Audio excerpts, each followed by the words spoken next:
décision ahurissante. Elle est ahurissante. On n'était pas sûr de faire tout le chemin. C'était d'obtenir une relaxe totale.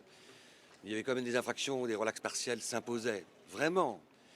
Mais c'est vrai que pour ceux d'entre vous qui avaient suivi les débats, le ton avait été donné pendant l'audience. Quand même, tout le monde avait entendu le ton de la présidente, qui était déjà une indication, comme un pressentiment terrible de ce qui allait se passer. En tous les cas, c'est ce que nous avions ressenti.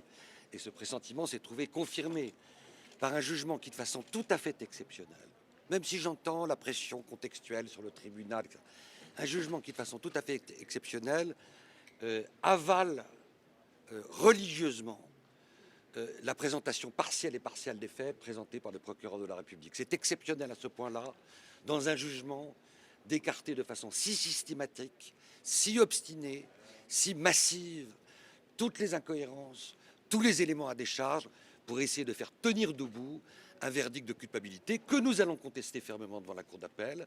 Et ce n'est pas la première et la dernière fois dans l'histoire judiciaire de ce pays, dans des grands procès financiers, que la Cour d'appel, des mois après un jugement inhumain, inique et ahurissant, corrige les choses, rappelle le droit, rappelle la cohérence des faits et rende justice et son honneur à la Mignac. Donc nous sommes évidemment pas hyper contents aujourd'hui, c'est le moins qu'on puisse dire, mais dans la durée, nous restons confiants sur l'issue finale de cette procédure qui devra se terminer par une relaxe totale de la